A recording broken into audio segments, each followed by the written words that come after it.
ಮಕ್ಕಳೇ, ಇವತ್ತಿನ ದಿನ ನೀರು ಕೊಡದ ನಾಡಿನಲ್ಲಿ ಪಾಠದ ಬಗ್ಗೆ ತಿಳ್ಕೊಳ್ಳೋಣ. ಅದಕ್ಕಿಂತ ಮೊದಲನೇದಾಗಿ ಈ ಪಾಠವನ್ನು ಬರೆದಂಥವರು ನೇಮಿಚಂದ್ರ ಅವರು. ನೋಡಿ ಮಕ್ಕಳ, ವಿಶ್ವವು ಜಾಗತೀಕರಣದ ಹೆಸರಿನಲ್ಲಿ ಪ್ರಕೃತಿಯಿಂದ ಮಾನವನಿಗೆ ಉಚಿತವಾಗಿ ಸಿಗುವಂತಹದ್ದು ಗಾಳಿ, ಬೆಳಕು, ನೀರು ಮತ್ತು ಆಹಾರ ಅಂತಹ ಅವಶ್ಯಕವಾದಂತಹ ವಸ್ತುಗಳನ್ನು ಹಣಗಳಿಂದ ಹಣ ಗಳಿಸುವ ಮಾರ್ಗವನ್ನಾಗಿ ಪರಿವರ್ತಿಸಲು ಹೊರಟಿದ್ದಾನ. ಹಾಗಾಗಿ ಇದು ಒಂದು ಆತಂಕಕಾರಿಯಾದಂತಹ ವಿಷಯ. ಭಾರತೀಯರಾದಂಥ ನಾವು ಮಾನವೀಯತೆಗೆ ಬೆಲೆ ಕೊಡಬೇಕು. ಬಳಲಿ ಬಂದವರಿಗೆ ನೀರನ್ನು ಕೊಡಬೇಕು, ಹಸಿದು ಬಂದವರಿಗೆ ಅನ್ನವನ್ನು ಕೊಡಬೇಕು. ಇದು ನಮ್ಮ ಸಂಸ್ಕೃತಿಯನ್ನು ಕಾಪಾಡ್ತೈತಿ. ಇದು ಒಂದು ನಮ್ಮ ಹೆಮ್ಮೆಯ ಒಂದು ಸಂಗತಿಯಾಗೈತಿ ಅನ್ನೋದನ್ನು ನಾವು ನೀರು ಕೊಡದ ನಾಡಿನಲ್ಲಿ ತಿಳ್ಕೊಂಡಿದ್ದೀವಿ ಮಕ್ಕಳ. ಈ ಪಾಠವನ್ನು ಬರೆದಂಥವರು ನೇಮಿಚಂದ್ರ ಅವರು. ನೇಮಿಚಂದ್ರ ಅವ್ರಿಗೆ ಆದಂತಹ ಅನುಭವಗಳನ್ನು ಅವರು ನೀರು ಕೊಡದ ನಾಡಿನಲ್ಲಿ ಪಾಠದಲ್ಲಿ ಬರ್ಕೊತ ಹೋಗಿದ್ದಾರೆ ಮಕ್ಕಳ. ಹಾಗಾಗಿ ಅವರ ಬಗ್ಗೆ ಒಂದು ಸ್ವಲ್ಪ ಪರಿಚಯವನ್ನು ಮಾಡ್ಕೊಳ್ಳೋಣ. ಶ್ರೀಮತಿ ನೇಮಿಚಂದ್ರ ಅವರು ಚಿತ್ರದುರ್ಗದಲ್ಲಿ ಜನಿಸಿದರು. ಜುಲೈ 16, 1956 ಜನಿಸ್ತಾರೆ. ಇವರ ತಂದೆಯ ಹೆಸರು ಗುಂಡಣ್ಣ, ತಾಯಿ ಹೆಸರು ತಿಮ್ಮಕ್ಕ. ಇವರು ಪ್ರಾರಂಭಿಕ ಶಿಕ್ಷಣವನ್ನು ತುಮಕೂರು, ಮೈಸೂರಿನಲ್ಲಿ ಪೂರೈಸ್ತಾರೆ. ಮೈಸೂರಿನ ನ್ಯಾಷನಲ್ ಇನ್ಸ್ಟಿಟ್ಯೂಟ್ ಆಫ್ ಇಂಜಿನಿಯರಿಂಗ್ನಿಂದ BSc ಪದವಿಯನ್ನು, ಬೆಂಗಳೂರಿನ ಇಂಡಿಯನ್ ಇನ್ಸ್ಟಿಟ್ಯೂಟ್ ಆಫ್ ಸೈನ್ಸ್ನಿಂದ MS ಪದವಿಯನ್ನು ಗಳಿಸ್ತಾರೆ. ಅಷ್ಟೇ ಅಲ್ಲದೆ ಇವರು ಬೆಂಗಳೂರಿನ HAL ಸಂಸ್ಥೆಯಲ್ಲಿ ಉನ್ನತ ತಂತ್ರಜ್ಞರ ಅಧಿಕಾರಿಯಾಗಿ ಕೂಡ ಕಾರ್ಯವನ್ನು ನಿರ್ವಹಿಸ್ತಾರೆ. ಇವರು ಹಲವಾರು ರೀತಿಯ ಕಾದಂಬರಿಗಳನ್ನು ಮತ್ತು ಕೃತಿಗಳನ್ನು ಬರೆದಿದ್ದಾರೆ. ಕನ್ನಡದಲ್ಲಿ ಚಿಂತನಪೂರ್ಣ ಲೇಖನ ಪುಸ್ತಕಗಳನ್ನು ಕೂಡ ಬರೆಯುತ್ತಿದ್ದಾರೆ. ಇವರ ಪ್ರಮುಖ ಕೃತಿಗಳೆಂದರೆ ಯಾದ್ ವಶೇಂ ಕಾದಂಬರಿ, ನಮ್ಮ ಕನಸುಗಳಲ್ಲಿ ನೀವಿದ್ದೀರಿ, ಮತ್ತೆ ಬರೆದ ಕಥೆಗಳು, ನೇಮಿಚಂದ್ರರ ಕಥೆಗಳು ಮುಂತಾದ ಕಥಾ ಸಂಕಲನಗಳನ್ನು ಇವರು ನಮ್ಗೆ ಕೊಟ್ಟಿದ್ದಾರೆ. ಒಂದು ಕನಸಿನ ಪಯಣ, ಪೇರುವಿನ ಪವಿತ್ರ ಕಣಿವೆಯಲ್ಲಿ, ಪ್ರವಾಸ ಕಥನಗಳು, ಬದುಕು ಬದಲಿಸಬಹುದು, ಅಂಕಣ ಬರಹಗಳು ಮೊದಲಾದವುಗಳು ಇವರು ನಮ್ಗೆ ನೀಡಿದ್ದಾರೆ. ಪೇರುವಿನ ಪವಿತ್ರ ಕಣಿವೆಯಲ್ಲಿ ಕೃತಿಗೆ ಕರ್ನಾಟಕ ಸಾಹಿತ್ಯ ಪ್ರಶಸ್ತಿ, ನೃಪತುಂಗ ಪ್ರಶಸ್ತಿ, ಅತ್ತಿಮಬ್ಬೆ ಪ್ರಶಸ್ತಿಗಳು ಕೂಡ ಇವರಿಗೆ ಬಂದಿವೆ. ಹಾಗೆ ನೀರು ಕೊಡದ ನಾಡಿನಲ್ಲಿ ಈ ಪಾಠವನ್ನು ನೇಮಿಚಂದ್ರ ಅವರು ಬದುಕು ಬದಲಿಸಬಹುದು ಎಂಬ ಕೃತಿಯಿಂದ ಆಯ್ಕೆ ಮಾಡಿಕೊಂಡಿದ್ದಾರೆ ಮಕ್ಕಳೇ. ಹಾಗಾದರೆ ಈ ಪಾಠದ ಪ್ರಶ್ನೋತ್ತರಗಳನ್ನು ನೋಡ್ತಾ ಹೋಗೋಣ. ಕೊಟ್ಟಿರುವ ಪ್ರಶ್ನೆಗಳಿಗೆ ಒಂದು ವಾಕ್ಯದಲ್ಲಿ ಉತ್ತರಿಸಿರಿ. 1. ಎಲ್ಲೆಲ್ಲಿ ನೀರು ಕೊಡುವ ಸಂಪ್ರದಾಯವಿಲ್ಲ? ಯುರೋಪಿನಲ್ಲಾಗಲಿ ಅಮೇರಿಕದಲ್ಲಾಗಲಿ ನೀರು ಕೊಡುವ ಸಂಪ್ರದಾಯವಿಲ್ಲ. ಮನೆಗೆ ಬಂದವರನ್ನು ಹೇಗೆ ಸತ್ಕರಿಸುವ ಸಂಪ್ರದಾಯ ನಮ್ಮಲ್ಲಿದೆ? ಮನೆಗೆ ಬಂದವರಿಗೆ ಮೊದಲು ನೀರು ಕೊಡುವ ಸಂಪ್ರದಾಯವಿದೆ. ವಿದೇಶಗಳಲ್ಲಿ ನೀರಿಗಿಂತ ಅಗ್ಗವಾಗಿ ಸಿಗುವುದೇನೋ? ವಿದೇಶಗಳಲ್ಲಿ ನೀರಿಗಿಂತ ಅಗ್ಗವಾಗಿ ಕೋಲಾ ಸಿಗುತ್ತದೆ. ಭಾರತದಲ್ಲಿ ಇತ್ತೀಚೆಗೆ ಯಾವ ಹುನ್ನಾರ ನಡೆದಿದೆ? ಪ್ರತಿಯೊಬ್ಬರೂ ನೀರನ್ನು ಕೊಂಡು ಕುಡಿಯುವಂತೆ ಮಾಡುವ ಹುನ್ನಾರ ಭಾರತದಲ್ಲಿ ಇತ್ತೀಚೆಗೆ ನಡೆದಿದೆ. ಸರ್ವರಿಗೂ ವೇದೆಯಾಗಿರುವಂತಹ ಅಂಶಗಳಾವು? Mother's day, father's day, valentine's day ಆಚರಿಸುವುದು, ಗಿಫ್ಟ್, ಗ್ರೀಟಿಂಗ್ ಕಾರ್ಡ್ ಮಾರುವ ಹೊಸ ಹುನ್ನಾರಗಳು ಸರ್ವರಿಗೂ ವೇದ್ಯವಾಗಿವೆ. ಲೇಖಕಿಗೆ ಹೋಟೆಲ್ನಲ್ಲಿ 4 ಲೋಟ ನೀರು ತಂದಿಟ್ಟಾಗ ಆದ ಅನುಭವವೇನು? ಲೇಖಕಿಗೆ ಹೋಟೆಲ್ನಲ್ಲಿ 4 ಲೋಟ ನೀರು ತಂದಿಟ್ಟಾಗ ಬರೀ ಬಾಯಲ್ಲ, ಮನಸ್ಸು ತಂಪಾಯಿತು. ಕೊಟ್ಟಿರುವ ಪ್ರಶ್ನೆಗಳಿಗೆ 2-3 ವಾಕ್ಯದಲ್ಲಿ ಉತ್ತರಿಸಿ. 1. ವಿದೇಶಗಳಲ್ಲಿ ಬಾಯಾರಿಕೆ ಧಾರಾಳವಾಗಿ ಏನೇನು ದೊರೆಯುವುದು? ವಿದೇಶಗಳಲ್ಲಿ ಬಾಯಾರಿಕೆಗೆ ಧಾರಾಳವಾಗಿ ಏನೇನು ದೊರೆಯುವುದು? ಬಾಯಾರಿಕೆ ಕೋಲಾಗಳು, ಫ್ರೆಂಚ್ ವೈನ್, ಬಿಯರ್ ಬಾಟಲ್ನಲ್ಲಿ ಹಣ್ಣಿನ ರಸ ಧಾರಾಳವಾಗಿ ದೊರೆಯುತ್ತವೆ. ಆದರೆ ಕುಡಿಯಲು ನೀರು ಸಿಗುವುದಿಲ್ಲ. ಗುರುದ್ವಾರಗಳ ಬಳಿ ಸ್ವಯಂ ಸೇವಕರು ಏನು ಮಾಡುತ್ತಿದ್ದರು? ಗುರುದ್ವಾರಗಳ ಬಳಿ ಸ್ವಯಂ ಸೇವಕರು ನೀರಿನ ದೊಡ್ಡ ಕೊಳಾಯಿ ಹಿಡಿದು ನಿಲ್ಲಿಸಿದ ಆಟೋ, ಬಸ್ಸು ಹಾಗೂ ದಾರಿ ಹೋಕರಿಗೆಲ್ಲ ಕುಡಿಯಲು ನೀರು ತುಂಬಿ ಕೊಡುತ್ತಿದ್ದರು.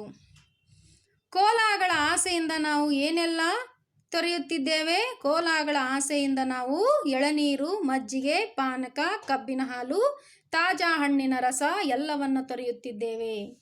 ನಾಗರಿಕತೆಯ ದೊಡ್ಡ ಅನಾಹುತಗಳಾಗಿ ಕಾಣಿಸಿಕೊಳ್ಳುತ್ತಿರುವ ಆಚರಣೆಗಳಾವುವು?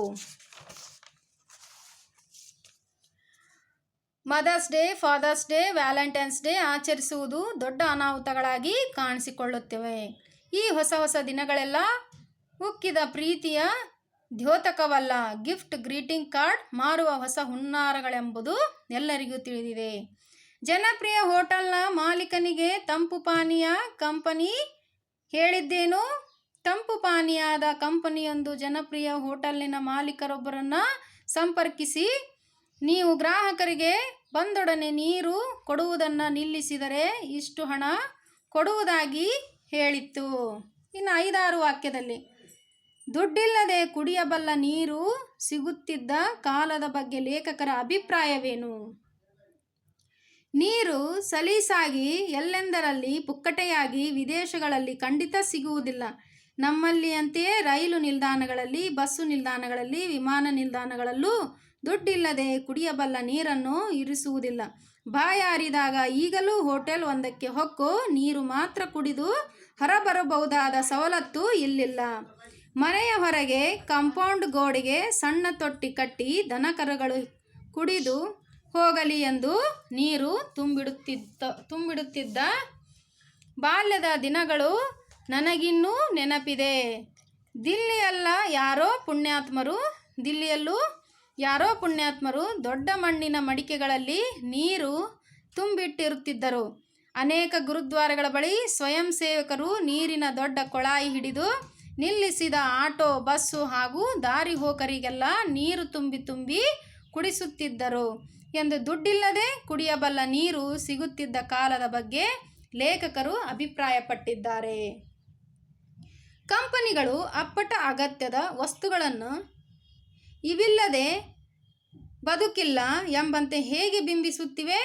ನಮ್ಮ ಭಾರತೀಯ ಸಂಸ್ಕೃತಿಯ ಬುನಾದಿಯನ್ನು, ಜೀವನ ಶೈಲಿಯನ್ನು, ನಂಬಿಕೆಗಳನ್ನು, ಮೌಲ್ಯಗಳನ್ನು, ಸಂಸ್ಕೃತಿಯ ಬುನಾದಿಯನ್ನು ಅಲುಗಿಸುವ ಕೊಳ್ಳಬಾಕುತನ ಅಗತ್ಯಗಳಲ್ಲಿ ನಡೆದು ಹೋಗುತ್ತಿದ್ದ ಬದುಕು ಇಂದು ಬೇಕುಗಳ ಬಲೆಗೆ ಬಿದ್ದಿವೆ. ಬೇಕುಗಳನ್ನು ಅಗತ್ಯಗಳಾಗಿ ಹಾಗೂ ಅಗತ್ಯಗಳಾಗಿ ಬಲು ಜಾಣತನದಿಂದ ಬದಲಿಸುವ ಜಾಹೀರಾತುಗಳು ಮತ್ತೆ ಮತ್ತೆ ಬಿತ್ತರಿಸುತ್ತವೆ.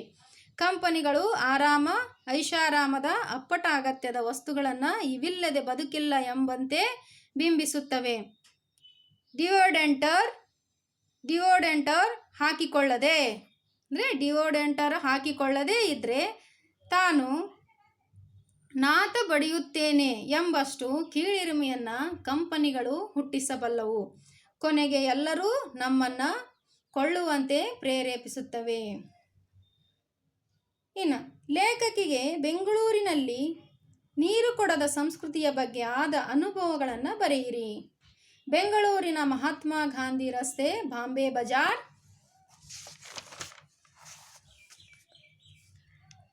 ಎದುರಿನ ಪುಟ್ಟ ಜಾಯಿಂಟ್ನಲ್ಲಿ ಲೇಖಕಿ ಮತ್ತು ಅವರ ಮಗಳು ಕುಳಿತಿದ್ದರು. ಅಲ್ಲಿ ನೀರು ತಂದಿಡಲಿಲ್ಲ. ಅವರು ಐಸ್ ಕ್ರೀಮ್ ತಿಂದ ನೀರು ಬೇಕು ಎಂದು ಕೇಳಿದರು. ಅದಕ್ಕೆ ವೇಟರ್ ಮಿನರಲ್ ವಾಟರ್ ಬೇಕೇ ಎಂದು ಪ್ರಶ್ನಿಸಿದನು. ಅದಕ್ಕೆ ಲೇಖಕಿಯವರು ಏನು ಮಾಡಿದರು? ಇಲ್ಲಪ್ಪ, ಸಾಮಾನ್ಯ ನೀರು ಎಂದರು. ಹೋದ ವೇಟರ್ 15 ನಿಮಿಷಕ್ಕಾದರೂ ಬರಲೇ ಇಲ್ಲ. ಕಾದು ಸುಸ್ತಾಗಿ ಕೊನೆಗೆ ಬಿಲ್ಲು ಕೊಟ್ಟು ಹೊರಬಂದರು. ಅದೇ ವೇಟರ್ ಪುಟ್ಟ ಬಾಟಲ್ಗಳಲ್ಲಿ ಮಿನರಲ್ ವಾಟರ್ಗಳನ್ನು ಬೇರೆ ಬೇರೆ ಮೇಜಿಗೆ ಸರಬರಾಜು ಮಾಡುತ್ತಿರುವುದು ಕಂಡುಬಂತು. ಇನ್ನು ಬಿಟ್ಟ ಸ್ಥಳ ನೋಡ್ರಿ. ಭಾರತದಿಂದ ಹೊರಗೆ ಕಾಲಿಟ್ಟರೆ ಉಳಿದೆಲ್ಲವೂ ನೀರು ಕೊಡದ ನಾಡುಗಳು. ಈ ದೇಶಗಳಲ್ಲಿ ಮನೆಯ ನಲ್ಲಿಯಲ್ಲಿ ಬರುವ ನೀರನ್ನು ಕುಡಿಯುವುದಿಲ್ಲ. ಗ್ರೀಟಿಂಗ್ಸ್ ಕಾರ್ಡ್ ಮಾರುವ ಹೊಸ ಹುನ್ನಾರಗಳೆಂದು ಸರ್ವರಿಗೂ ವೇದ್ಯವಾಗಿವೆ. ಸ್ಯಾಂಡ್ವಿಚ್, ಬರ್ಗರ್ ಜೊತೆಗೆ ದೊಡ್ಡ ಗಾತ್ರದ ಕೋಲಾ ನೀಡುತ್ತಾರೆ. ಕೊಟ್ಟಿರುವ ಪದಗಳ ತದ್ಭವ ರೂಪ ಬರೆಯಿರಿ. ವರ್ಷ, ಪ್ರಾಣ, ಹರಣ, ಶಕ್ತಿ, ಸಕುತಿ, ಪುಣ್ಯ. ಅರ್ಥ ಆಯ್ತಲ್ಲ ಮಕ್ಕಳೇ? ಇದೆಲ್ಲ ನಿಮಗೆ ಹಾಗಾದರೆ ಮುಂದಿನ ಪಾಠ ಯಾವುದು ನೋಡೋಣ್ರಿ. ಮುಂದಿನ ಪಾಠ ತಲಕಾಡಿನ ವೈಭವ. ಅರ್ಥಾಯ್ತಲ್ಲ? ತಲಕಾಡಿನ ವೈಭವ ಪಾಠವನ್ನು ಬರೆದಂಥವರು ಹಿರೇಮಲ್ಲೂರು ಈಶ್ವರನ್. ಯಾರ್ರೀ? ಹಿರೇಮಲ್ಲೂರು ಈಶ್ವರನ್. ನೋಡಿ ಮಕ್ಕಳೇ, ಕರ್ನಾಟಕ ಶ್ರೀಗಂಧ ಮತ್ತು ಚಂದನವನಗಳ ನಾಡು, ಚಿನ್ನದ ಗನಿ ಎಂಬ ಪ್ರತೀತಿ ಇದೆ. ಚಾಲುಕ್ಯ, ಹೊಯ್ಸಳ ಮುಂತಾದ ಶೈಲಿಗಳ ದೇವಾಲಯಗಳು ಹೇರಳವಾಗಿರುವುದರಿಂದ ಕರ್ನಾಟಕ ದೇವಾಲಯಗಳು ನಾಡು ಹೌದು.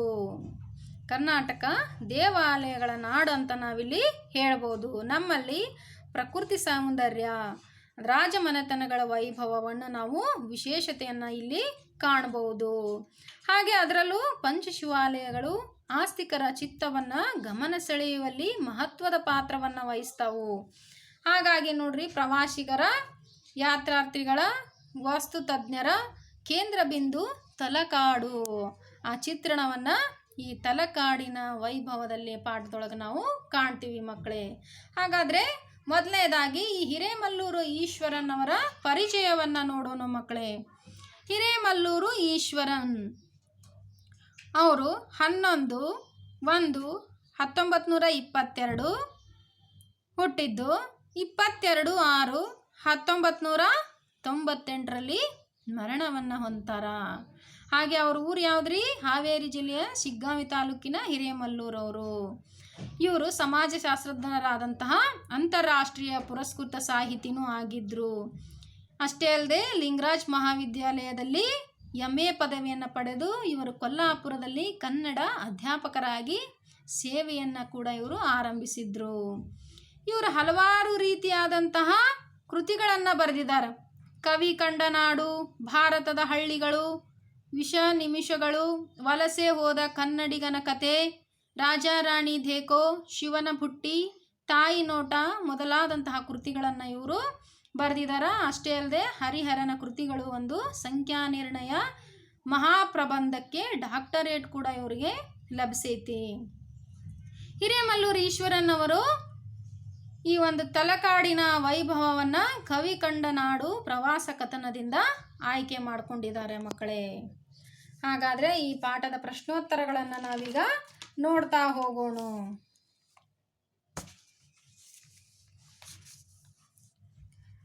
ಕೊಟ್ಟಿರುವ ಪ್ರಶ್ನೆಗಳಿಗೆ ಒಂದು ವಾಕ್ಯದಲ್ಲಿ ಉತ್ತರಿಸಿ. ಲೇಖಕರು ಪ್ರವಾಸದ ವಿವರವನ್ನು ಬರೆಯಲು ಆರಂಭಿಸಿದ್ದು ಎಲ್ಲಿ? ಲೇಖಕರು ಶಿವನ ಸಮುದ್ರದ ಪ್ರವಾಸಿಗರ ನೇಲ್ಮನೆಯಲ್ಲಿ ಪ್ರವಾಸದ ವಿವರವನ್ನು ಬರೆಯಲು ಆರಂಭಿಸಿದರು. ಗಂಗರ ಮೊದಲ ರಾಜಧಾನಿ ಯಾವುದು? ಗಂಗರ ಮೊದಲ ರಾಜಧಾನಿ ಕೋಲಾರ. ರಾಯ ಅಣ್ಣ ಎಂದು ಯಾರನ್ನು ಕರೆಯುತ್ತಿದ್ದರು? ರಾಯ ಅಣ್ಣ ಎಂದು ಚಾವುಂಡರಾಯನನ್ನು ಕರೆಯುತ್ತಿದ್ದರು. ಚಾವುಂಡರಾಯ ಕನ್ನಡಕ್ಕೆ ಕೊಟ್ಟ ಕಾಣಿಕೆ ಏನು? ಚಾವುಂಡರಾಯ ಕನ್ನಡಕ್ಕೆ ಕೊಟ್ಟ ಕಾಣಿಕೆ ಚಾವುಂಡರಾಯ ಪುರಾಣ ಎಂಬ ಈ ಹೆಸರಿನ 63 ಪುಣ್ಯ ಪುರುಷರ ಚರಿತ್ರೆ. ಅರ್ಥ ಆಯ್ತಲ್ಲ ಮಕ್ಕಳೇ? ಇನ್ನು 5ನೇದ್ದು, ವಿಷ್ಣುವರ್ಧನ ವೀರನಾರಾಯಣ ದೇಗುಲವನ್ನು ಕಟ್ಟಿಸಲು ಕಾರಣವೇನು? ವಿಷ್ಣುವರ್ಧನ ವಿಕ್ರಮ ಚೋಳನ ಸೇನಾನಿ ಆದಿಯಮನನ್ನು ಸೋಲಿಸಿ ಗೆಲುವಿನ ಸ್ಮಾರಕವಾಗಿ ತಲಕಾಡಿನ ನೆಲದ ಮೇಲೆ ವಿಜಯನಾರಾಯಣನ ಗುಡಿ ಕಟ್ಟಿದನು.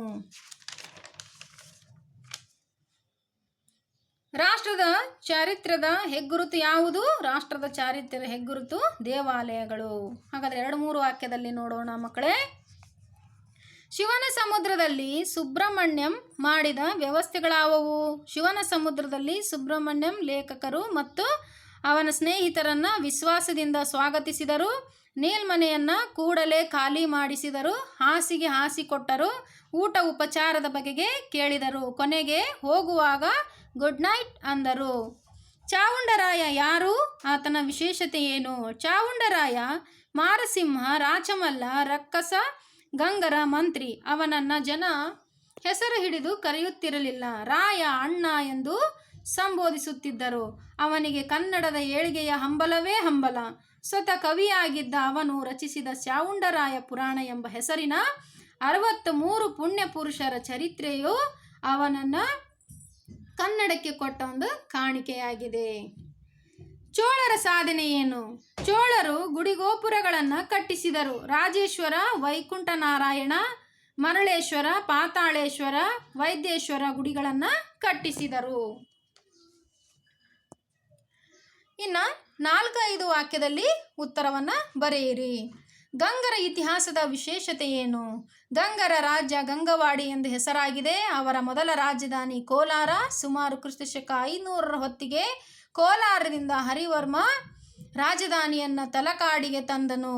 ಅಲ್ಲಿಂದ ಮುಂದಕ್ಕೆ 5 ಶತಮಾನಗಳವರೆಗೆ